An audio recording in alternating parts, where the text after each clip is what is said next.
Hello everyone, and welcome to Lab Manager's Product Spotlight webinar series.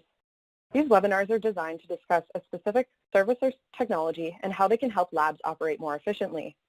My name is Catherine Crawford Brown, and I will be moderating today's webinar titled Plan for Success, Choosing and Integrating a LIMS. We like our webinars to be very interactive, so we encourage you to send us your questions at any point during the presentation. To ask questions, simply type your query into the question box located on the left-hand side of your screen.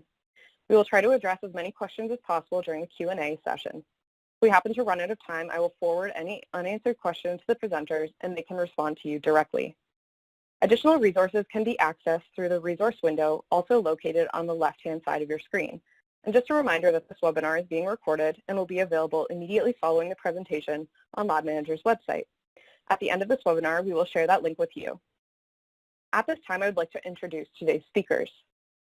Janet Gonzalez has 19 years of experience working with IVAX, Schering-Plough, and Novin Pharmaceuticals. She has managed solutions, evaluation, selection, implementation, validation, regulatory compliance, and post-implementation support for electronic systems in regulated environments, including QA, QC, PD, and IT. Carla Paulson joined STARLIMS Corporation in 2001, and since then she has been working with various customers implementing LIMS solutions focused mainly in the life sciences and public health market. She's now the Senior Product Manager for Life Sciences Solution and is responsible for aligning the product features and content to the market needs and the company strategy. Carla holds a bachelor's degree in computer science and an MBA. She's a certified PMP and Lean Six Sigma Green Belt. Just recently, she obtained her certificate in biomedical informatics. Janet and Carla, thank you for joining us today. Thank you so much. Thank you, Catherine.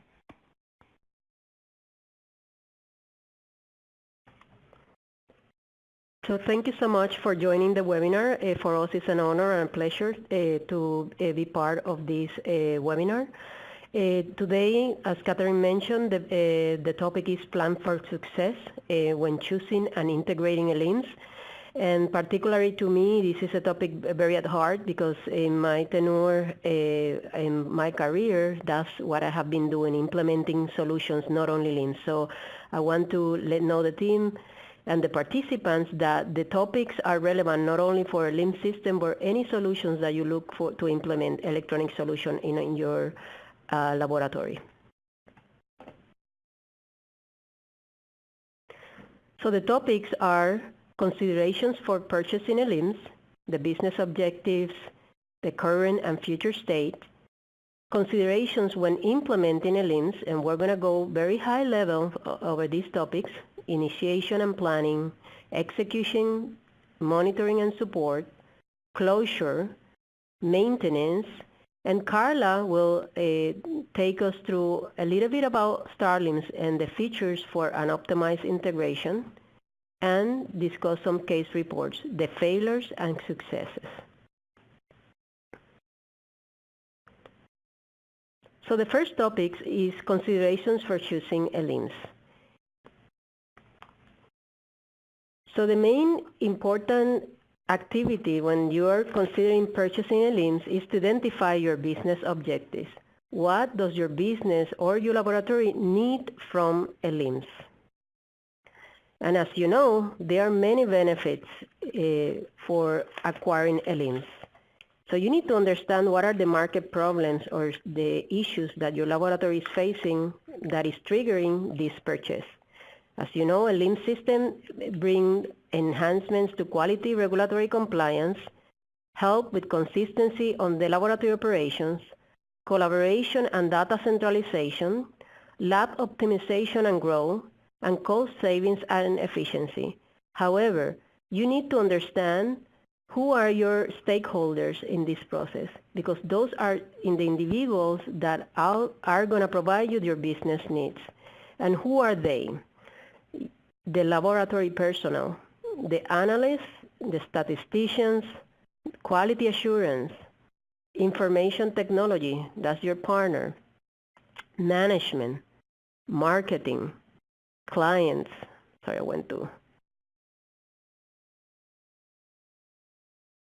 customer support. For some reason, this is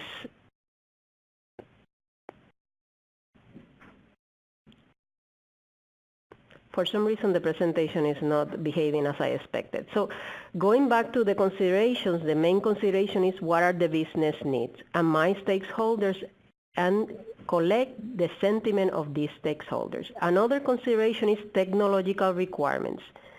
So does the new LIMS system meet your corporate IT standards? For example, there are corporations that have requirements for operating systems, specific requirements for databases, specific requirements for virtualizations. What types of equipment does your laboratory use now or plan to use in the future? And what kind of software does your laboratory equipment run today? So you need to ensure that your new LIMS system is compatible with all these requirements, technological requirements, corporate requirements, and ensure that can accommodate the instruments that you use within your laboratory setting. Data import and export, that's another important consideration. What format is your data currently stored in? What types of data does your laboratory produce? Do we have Excel spreadsheets? Do your instruments have some specific file types? Do you have raw data sequencing? Do you need data to be processed or analyzed from those instruments, or just collect the data? Not all LIMS are compatible with all data types. Therefore, in some instances, depending on those formats, you may have to consider manually import or convert data. Another consideration is, do you need to migrate data? And what is the rationale behind it? Some companies want to have previous data or all data collected within the system for trending purposes. But what I always recommend is to ensure that, in fact, there is value added on migrating all data, because migrations can be complex. Another consideration when purchasing a LIMS is security and regulatory requirements. How secure is your new LIMS? Can the users of a specific types of data be managed? And what that means? That means, does the individuals that needs to have access to a particular pieces of data will be able to access it?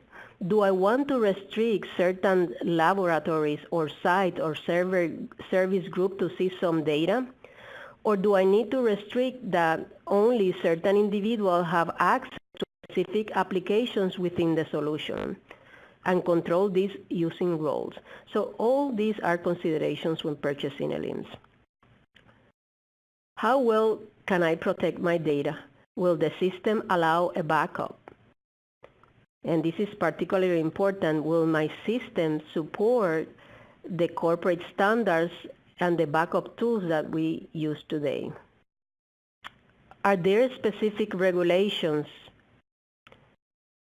For some reason, this is jumping all over. I'm sorry. Are there specific regulations for your industry or the type of industry that we serve today? For example, some systems need to comply with 21 CFR Part 11, HIPAA compliance. Other systems needs to be used to support audits. Can I retrieve the data within the system in an easy fashion way when an audit requires information? Does my vendor include other controls to prevent cybersecurity breaches?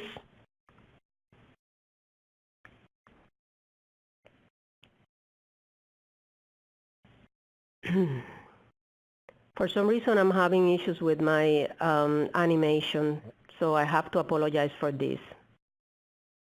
And I'm just doing one click. Scalability and system configuration. Can a LIMS system be configured to your laboratory to meet your business need? How easy can it be modified in the future to meet the specific needs?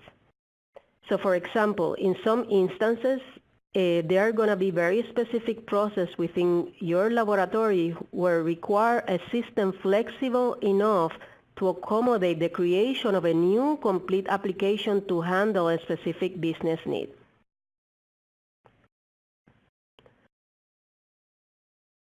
Is the system adaptable to my expanding requirements? So does this solution can grow while my organization grows? So for example, today we have 100 users, and in 3 years we may have 500 because we acquire another organization. Can this system be scalable? Does the system allow me to keep the pace with the technology in an easy way? And this is particularly important because with the changes that we have today for operating system and database, being able to apply a hotfix or a patch with minimum interruption is particularly important, and not all systems allows for that. In many instances, when you have to apply a patch, you have basically to revalidate and involve in complex effort in order to apply a hotfix. Will the new system allow me to keep the pace in a non-disrupted way? Another important consideration is quality and cost. So you have to determine your budget and your target price point. What I said, based on my experience, not always the cheapest alternative will be the best, not the highest. However, based on the budget today, the question is, do I have the buying power to acquire this state-of-the-art system? Or because of the pricing, do I need to follow a phased approach for implementation to be aligned to my budget? So the quality and complexity of the implementation you need will influence the price range. And what does that mean? If you decide to do an implementation, what I call a big bang approach, where you're going to implement every single piece of equipment within your system, integrate with other enterprise systems and all the designations for your laboratory, that means that the effort will be aligned with the cost. My recommendation is always start with an out-of-the-box implementation and roll out the most important site locations or workflows that will provide the biggest return of investment. Another important consideration is service and continuing support. What kind of customers support does this company provide? Does the company provide like a 24/7 support or emergency support? Does they have a follow the sun service where no matter the time zone, I'm going to have available support? Do they offer implementation and integration support? And this is particularly important because for individuals that never have implemented a LIMS, the hand-holding and having a vendor that can support you throughout the implementation and the journey is particularly very important. Do they offer post-life support? And this is once the system is implemented, will the vendor is available to support for any critical issues that arise? Can I purchase a service plan? Does the vendor have service level agreements that in the case of the critical issue that impact my operations, I'm sure that I'm going to get the response that I need?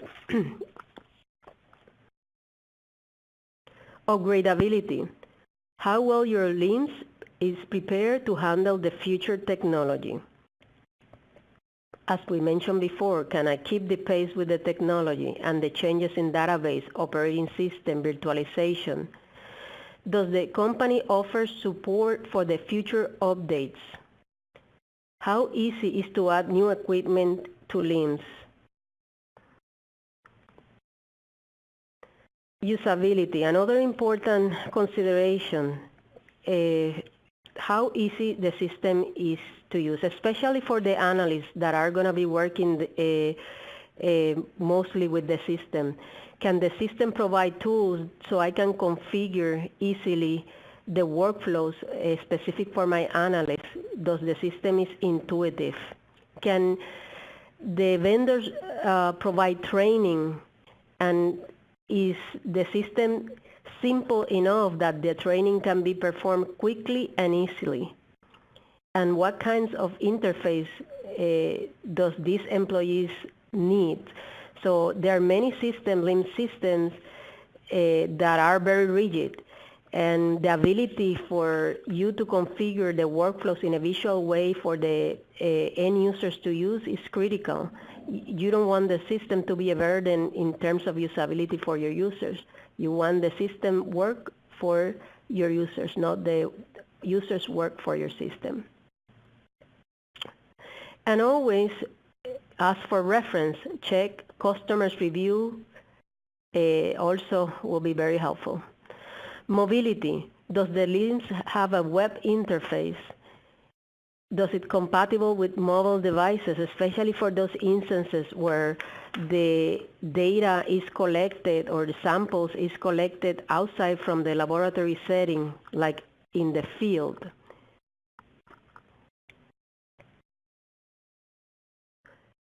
Can employees and clients access the information they need from a remote location? So those are some of the considerations. There are many other considerations, but in a high level, those are one of the most important. So once you consider and buy a LIMS, and you ensure that the LIMS system meets your business need, your IT corporate standard, meet your support expectations and service expectations, your requirements in terms of scalability and upgradability and integration, is aligned with your budget, and is a vendor that is reliable and reputable, the next step is let's implement the system. And when you see this next step, I oversimplify them because always implement an electronic solution, especially for a regulated setting, is not a trivial task. And these steps can be used, again, as I mentioned before, for any kind of electronic system. So one of the first considerations is ensure that you identify your subject matter expert and create an integration project team. Define the scope. This is very important.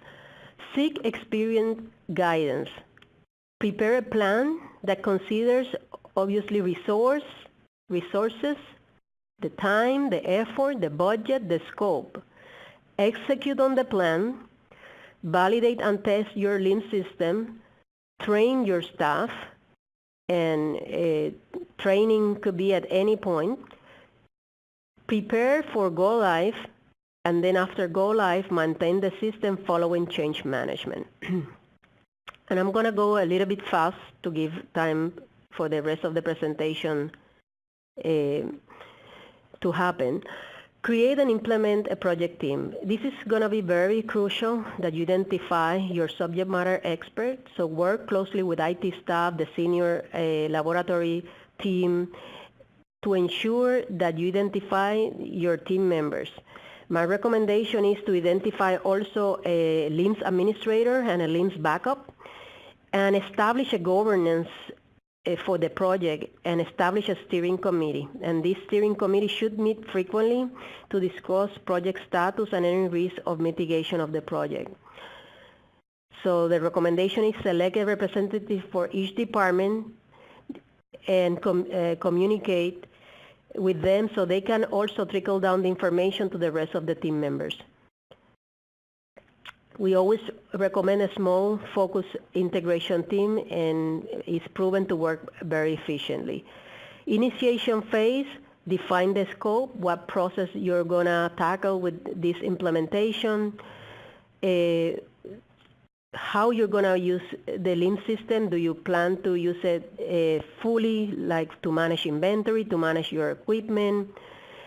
Do you plan to broaden your scope in the future? Therefore, you need to consider that and the way you implement. A big bang approach or a phased implementation approach, you need to decide on that.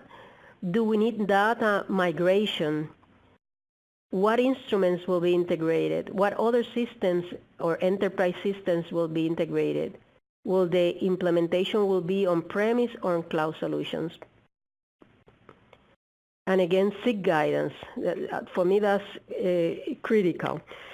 So the vendor will provide extensive knowledge and will be extremely critical and helpful through the journey of implementing a LIMS solution.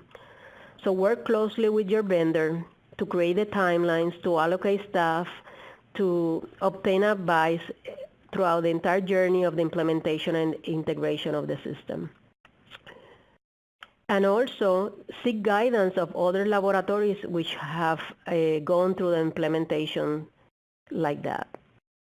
Planning phase. By the time you do your project kickoff, you should have identified your project stakeholders, define your team roles and the responsibilities. You have already identified and planned and prioritized the order of your integration with your instruments and your external systems, and define those priorities as I mentioned before. Define a communication plan, how you're going to communicate with the end users, how you're going to communicate with management, how you're going to communicate with the IT staff and the QA team members. Have a plan with detailed project milestones and timeline. Have a training plan, change management, how you're going to manage the changes throughout the project, and risk management, how you're going to not only identify risk but mitigate risk. And then execution. So this is once your change control or project charter is approved and you already have allocated resources to start your execution of your plan. And I want to say, for me, planning is one of the most important, going back to planning phases of a project. How well you plan and estimate your resources, budget, and scope, and define your scope will be critical for the success or failure of your project. So when we execute, the first thing usually that you have to do is acquire and implement your infrastructure, meaning your servers, your applications, operating systems, your virtual infrastructure. You have to qualify and follow your procedures. Create your environments. Usually companies create 3 environments: development, testing, and production. Train your administrators and SMEs that are going to be working on the project. That's going to be very crucial. Install the application, qualify the installation, and refine as applicable and confirm that the workflows that you already identify as part of the scope, what you're going to do first, and what will be the product designations that you're going to implement first. And again, my recommendation is when executing and implementing LIMS solutions, try to use the solution as much as possible out of the box. Don't try to mirror your paper system into the new technology. Try to leverage on the technology. And system configuration is here's where you're going to define within the system your sites, your departments, your users, your teams, the different materials within the system, the suppliers, information about the equipment, the calibration dates, the calibration frequencies, the tests, workflows, the specifications, quality controls, calculations, reports, and also instrument integration. And here you're going to define what kind of integrations and execute on those for these instruments. If this is an instrument RS-232, and start integrating it to the system. Is this system is connection TCP/IP, or do I need to parse information because the system produces an output through a computer? If this is a bidirectional or unidirectional interface. And these are examples of some of the instruments that you can connect to a LIMS system: HPLC, balance, titrators, particle size analyzers. The list could be endless. External system integrations. Do I want to integrate with my SAP and define how we are going to do it? I'm going to use an export-import and a CSV and the scheduler. I'm going to use API, web services APIs, to integrate with my enterprise resource planning. Do I want to integrate with my document management system? And as you know, the list can be endless because the laboratory is so integral part of an operation of a pharmaceutical or any manufacturing industry that there are so many other systems that the laboratory interact with. Create and evaluate your procedures. Here, in this execution step, you need to ensure that you identify the procedures, protocol, process that needs to be changed because of the new system. Also, the recommendation is reevaluate routinely those procedures and ensure that you are meeting the laboratory demands and comply with the regulations and that these procedures are efficient. Also important, add the new system to the backup program and your disaster recovery program and business continuity program, and ensure that changes to the scope or the project are approved. Again, for me, these are recipe for success. Monitor closely your project based on your plan and your timeline. And another important step is test your system, test your infrastructure, ensure you follow your procedures to install the servers, the operating system, the databases. Ensure that you qualify the installation of the application. Ensure that you verify and test the configuration and the different workflows that you plan to use. Execute your IQs, OQs, performance qualifications. Ensure that you have your system lifecycle documentation. The list is very long for validation, especially for those organizations that per regulation needs to prove that they validate, especially for intended use. And verify the master data. That's very important. Ensure that you test your calculations, your workflows, that you review for accuracy your test specifications and their limits. Pay particular attention to static data that involve logic and ensure that you test for boundaries. And for the closing phase, very important, ensure that all your end users are trained, that if you need to provide additional training to your LIMS administrator for that to happen, and for the SMEs working in the implementation of the project, ensure that all the documentation is in place based on your validation plan and your project plan, that you have not missed any documentation that you said that you were going to produce, that the SOPs are ready to be effective and people are trained on them. Ensure that you have an end user manual for the users to have as a guidance when they use the solution.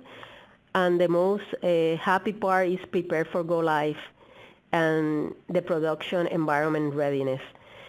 Many companies decide that they want to do parallel rollout. That means that they still keep using their manual system while using the new rollout LIMS system for a period of time to ensure that everything goes well. Other companies decide that they want to take a little bit more different approach, and they cut the plug from the manual system and finish anything that was done in the past in the old system, and everything new, any new lots, any new samples that needs to be tested in the new system. So there are many steps. We try to do a high-level overview, and of course, post-deployment, ensure that you maintain your system up to date, not only with routine backups and updates to ensure data security and regulatory compliance, but also that you keep your employees trained in the new functions and software updates. So with that, conclude my section, and I'm going to hand over to Carla, and I encourage the individuals on the call to please submit your questions. Considering buying a LIMS and implementing a LIMS is more than this, but at least this is a high level of the minimum considerations that you need to have when purchasing and implementing a LIMS. Carla. Thank you, Janet. Hi everyone, this is Carla Paulson and I will be presenting why STARLIMS is the optimal choice for your laboratory integrated solution. So there are many features that stand out with our solution, from the professional services and customer support to the integration capabilities, the obvious LIMS features that we have, support for cloud solution, quality and regulatory compliance, and other solutions for mobile and analytics. So I'm going to go over these. So starting with the professional services and customer support. When we start a LIMS implementation project with a customer, we work closely with their team to review and understand what are their needs and their lab workflow. And based on that, we make an assessment of the configuration work that we need to do with our product. And also identify if there are perhaps any gaps that we need to address. As a result, we define a list of our requirements and a plan for data migration if we need to do any migration. We discuss also how are we going to do the quality assurance and validation testing, and this can be a very, very complex topic that can cover many types of validations, but basically, this is so very critical, I would say, especially in very regulated, highly regulated labs. This is something that can take a lot of the time for the project implementation, so therefore planning for this is very, very important. Also, we have to discuss the training, how we're going to be doing the training. Typically, we do train the trainer, and which basically then what we do is this trainer is going to then provide the end user training, and that works for us better many times because we want to also empower the customer, to continue, this training on their own. We have also instances where we had to do the end user training, so we can, do either way. We also discuss how we're going to be doing for the go live. So for that, we provide also on-site support, and most important, once you go live, you want to have also, that support that is available to you, in case of any production issues. So that is also something that we provide. Here is a timeline of typical LIMS implementation. So as you can see, we have in the planning, we do what we call a kickoff meeting. We like doing that on site at the customer site, and this is a very good opportunity to meet with the customer's team and our project team and go over the scope of the project and discuss various things like the communication plan, how we're going to be communicating along the project, discuss all these topics that I just mentioned to you at a high level, the validation, the testing, and the training. And as the project moves on, all these topics will, come up again and again. But the idea is that in the planning, what is so very, very important, I would say, is the scope, defining the scope. We discuss the installation of the system, so we plan for that. We have to plan at least for, I would recommend 3 environments: the development environment, the testing environment, and a production environment. We also like doing a training at the beginning because that way customer is better prepared to understand the terminology of our system. So we call this the application training, and we can also do more in-depth workshops depending on what the scope of the project is, and to dig deeper in the requirements and understand, make sure that we are addressing all their needs. So once we have this, set, and we know how the project is going to be implemented, there could be, phases. That's what we typically, do, or perhaps it's like a big bang approach as well. That could be the case. After that, we basically start with the development, which is the actual implementation, and we call development, but this we try to shift more towards the configuration. There could be cases when we have to do customizations. That's something that it's also available, but as much as possible, we try to address the needs of our customers with product configuration. So here, if there are any customizations that we need to do, we have to work on the design and do the actual, implementation or development, for that. Then after that happens the testing, the validation. So here is where we're gonna, need to prepare these test cases and start the execution of the tests, the validation. We typically do our unit testing with our engineers, but customer is ultimately responsible to do the final validation and the customer acceptance testing, basically. So then this is something that it's a collaborative effort, that we do with the customer. Once we have passed through all of that validation successfully and there are no major issues, red flags, then we can start planning for deployment, and that's the release readiness phase, where we have to do, we have to review, approve, all the documentation that we have from the project, start planning for the end user training. Perhaps here you may even have from the customer, they may even have to do documentation updates to their SOP'S. And at the end, we have the final deployment, which is the go live, right? So this is basically, the go live of the system is not just, okay, system is in production and it's used in production. We typically have to discuss, okay, it's in production, but, how long are we going to be like,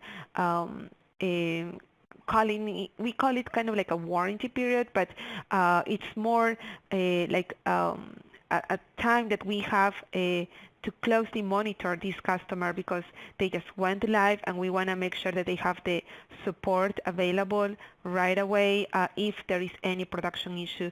Once the system has passed perhaps a month of being live and no major issues have occurred, then we have a customer acceptance form signed, basically accepting that yes, all the deliverables were completed, and customer is using the system in production and it's happy with it, and there are no major issues, so then we can close the project.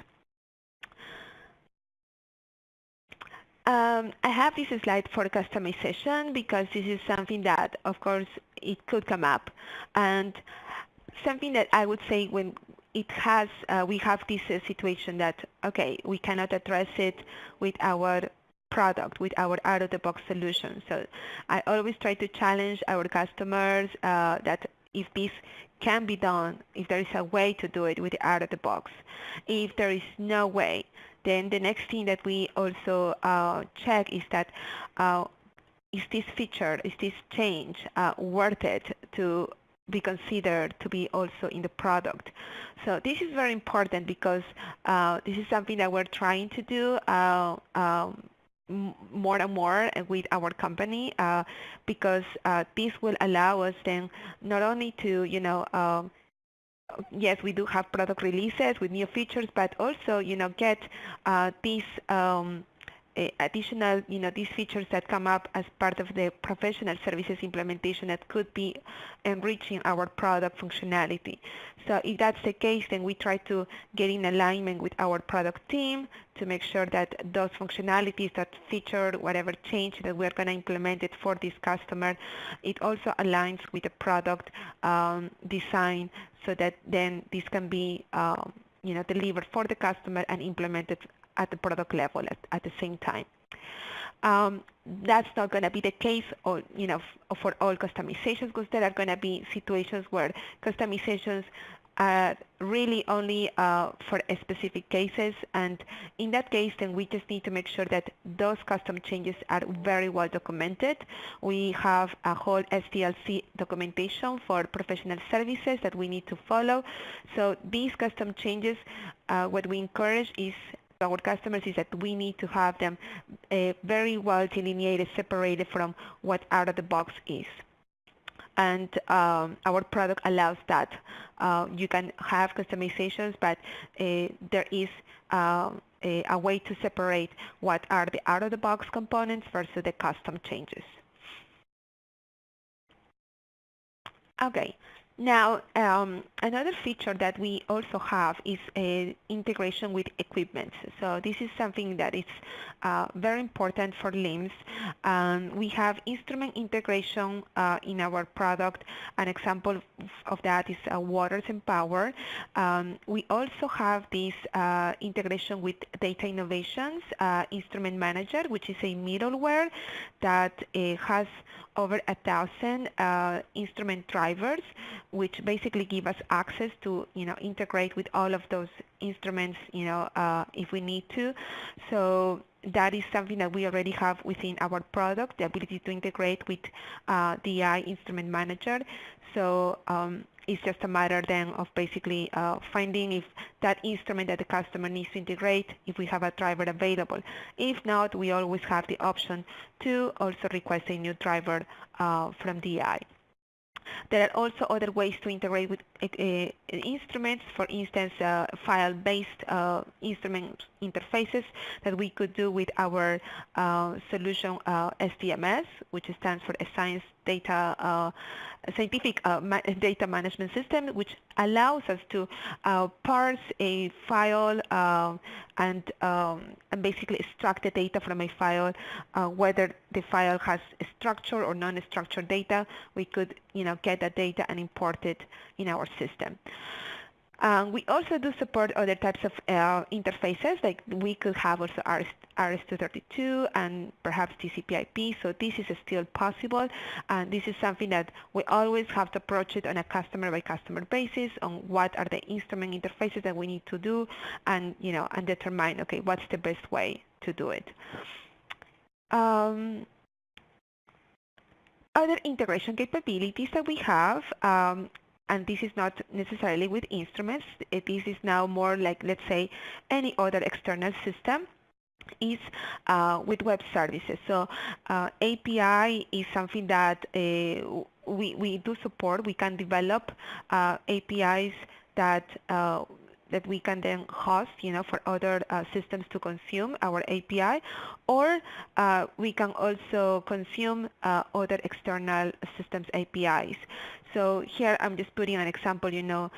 We could do this integration perhaps with an ERP or an EMR or other type of systems that we need to, let's say, exchange information. So if there is an API available, we definitely can do the integration with that. We also have other ways for integration, just the basic file exchange. That's another way that we can do. We also allow, for example, secure FTP. That's another way, that we can also perhaps, access an FTP that we can be monitoring and perhaps either dropping files or importing files, data files. Other type of integrations that we have also built in our product is HL7. So HL7 is the standard for information exchange, especially on clinical labs. And I'm putting here an example with CDC, and that's the way, for instance, that a lot of our public health labs communicate and exchange basically information with CDC. There are mandatory tests results that need to be reported, for example, to CDC, and all of that is done with HL7.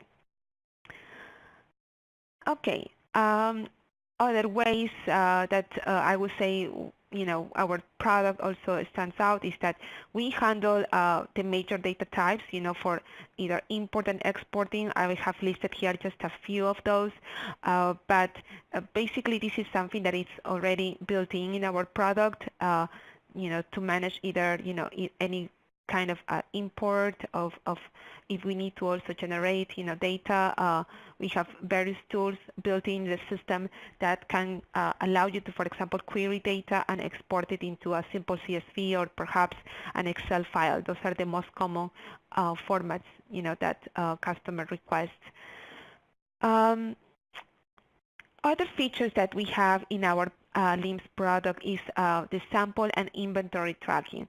So we have not just a solution for inventory manager that allows you to manage your reagents, your supplies for testing, but also the same concept goes for samples.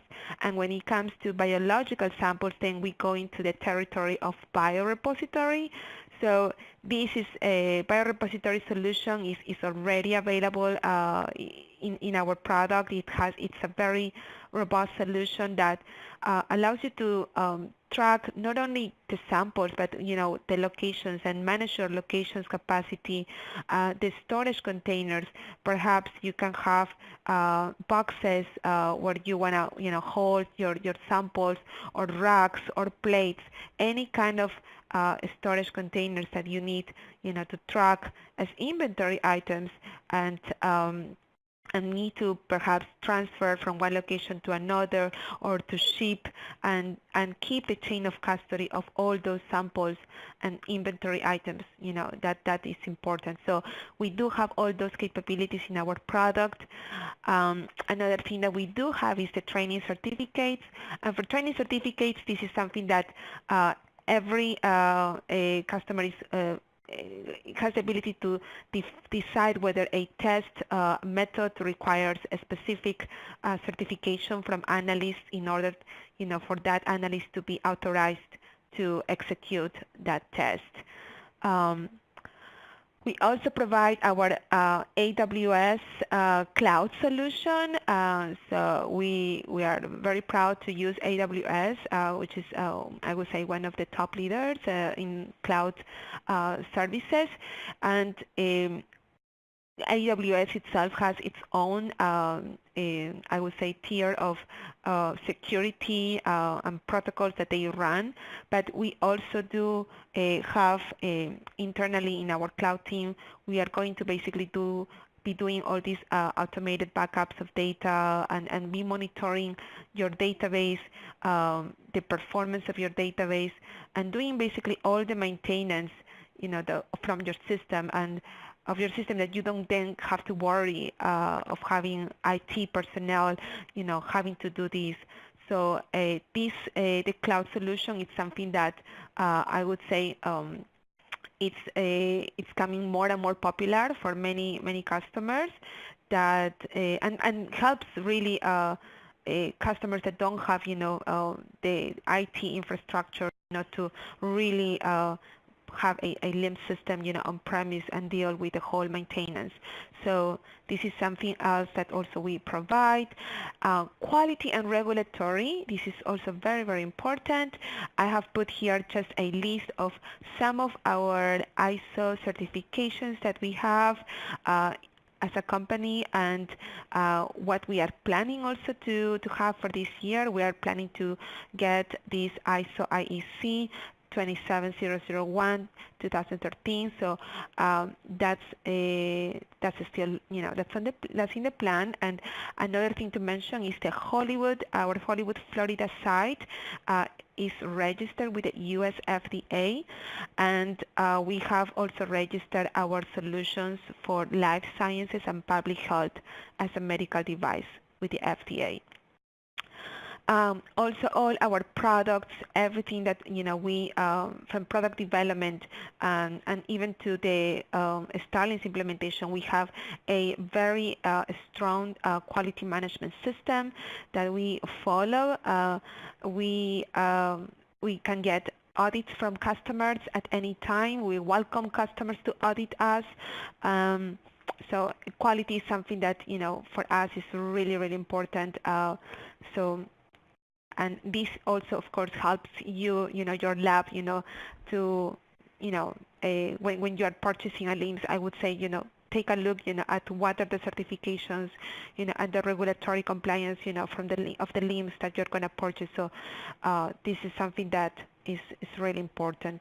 Web interface. So now let's go into the actual product. How it stands out from the competition. So a lot of competitor LIMS already are web-based. Yes, ours just recently have changed the framework, and now it's full in HTML5, which basically allows you then to access our LIMS from any HTML5 compatible browser, such as Chrome, Safari, or Edge. You can even access it from a tablet, even from your phone. Of course, it's not going to be very well looking from your phone because there's so much content, right? So, but the idea is that you can access, our system from pretty much any computer that just has any, internet connection. And this HTML5 framework, I have to say, looks very modern. It's not just the looks, but it's also, we have to make sure that the style, it was very, user-friendly with big fonts. So this is something that we also, made sure that, our user interface is not only modern, but it's very easy, to read. It's readable. Okay. Other solutions that we have in our product is the mobility. So when it comes to mobile, we already have mobile applications built in our product and available for our customers in our content library. And this is something that many customers, they can take advantage of these applications that are already available for things that need to be done like on the go, instead of having to go to your computer, to your desktop, and then enter all the data or execute whatever transaction. Examples for that, for instance, could be I'm receiving a shipment, I'm opening a carton of samples. So why don't you just scan the carton and start receiving your samples with your mobile, with your phone, instead of having to then go back to your computer and then enter all that information. So that is another solution. And we have also our advanced analytics. This is something that I really, really love, because to me, this the LIMS system and everything that I just mentioned, all it's doing is just basically collecting all this data and centralizing all this data, right? You have now all this data that it's growing and growing as the years go by, as your business grows.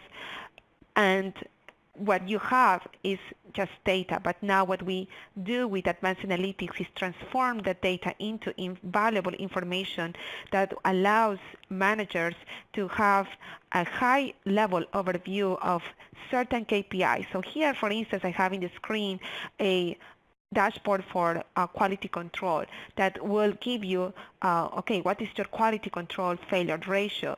And you can see them perhaps for a specific equipment types that you know, with the colors you can see, okay, which ones are failing more than others.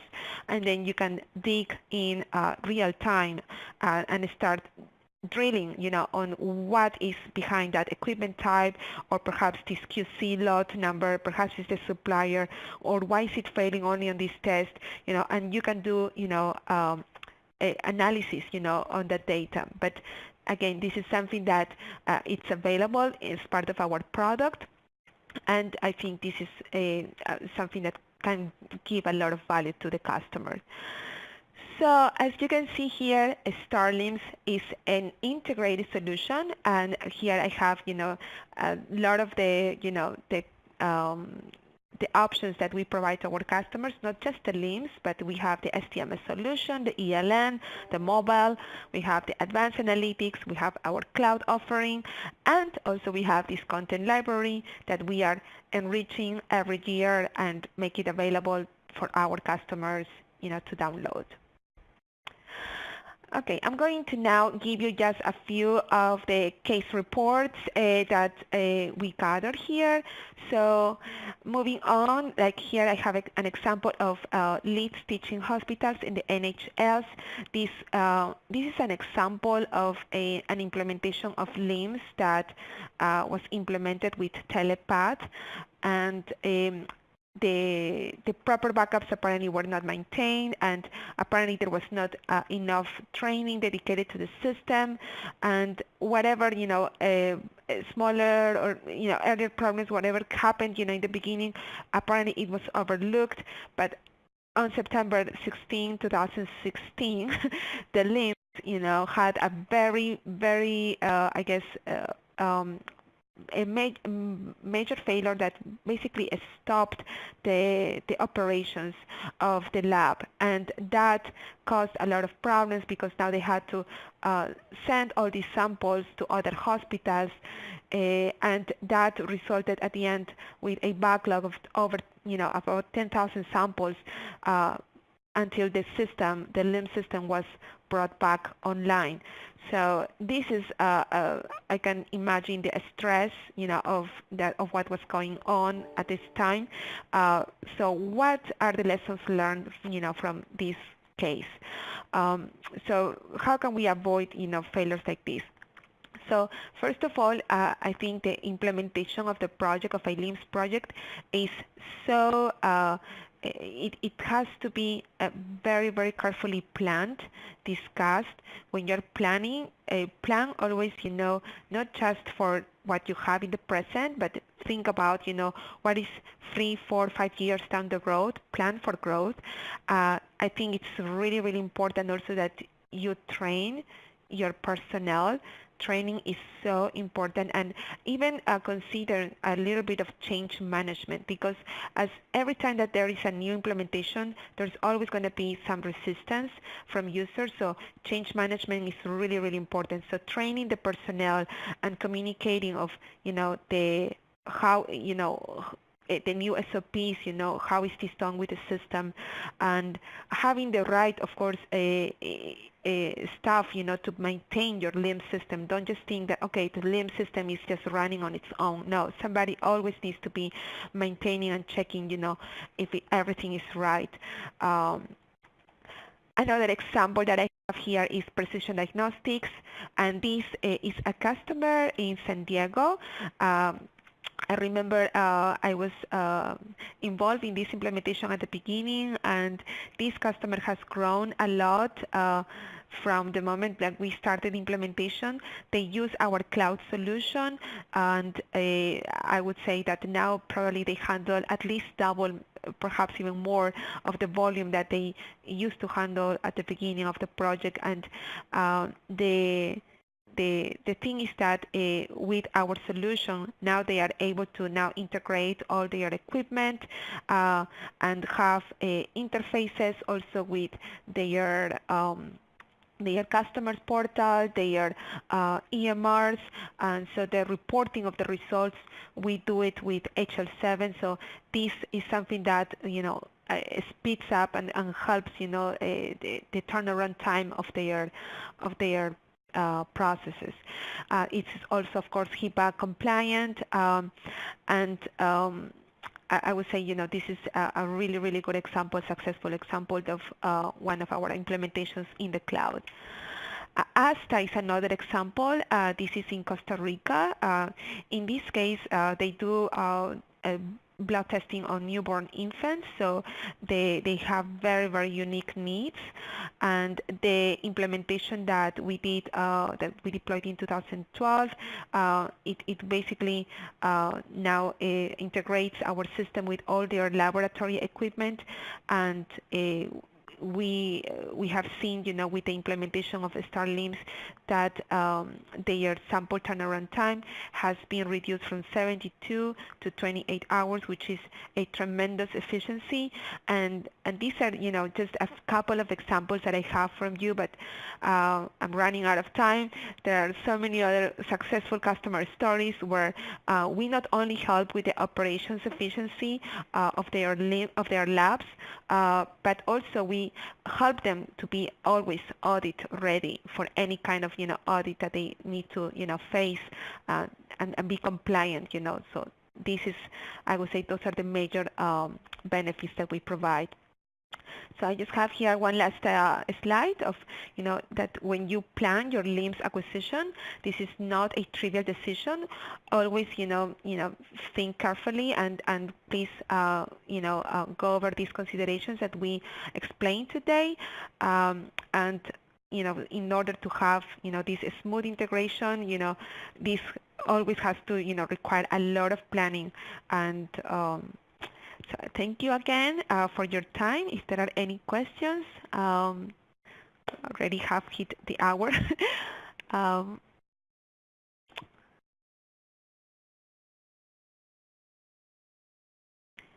So any questions? All right, thank you, Janet and Carla. At this time, we'll move directly into our question and answer session, as Carla mentioned. So for those of you who may have joined us late, you can ask questions by typing your query in the question box located on the left-hand side of your screen. I will be sure to forward any unanswered questions to our presenters for follow-up. So we're going to start with this question from one of our audience members who is asking, would you recommend using a big bang approach or a phase approach when implementing your LIMS? I'm going to take that one. The answer that I can say based on my experience, it will depend. It will depend on your goals and what you want to achieve and the scope and the resources and budget. So if you have resources available to commit to your project and of course budget, you can follow a big bang approach. However, your goals will have to be taken into consideration. If you want faster realization of ROI, I would say start rolling out the most important areas of your business, your product designations that you do most, and start removing manual processes and areas that represent risk for compliance and use a phase approach if you are limited in resources. So it depends on the resources committed to the project, etc. Thank you, Janet. Our next question asks, how many system administrators do you recommend having? Carla, you want to take that one?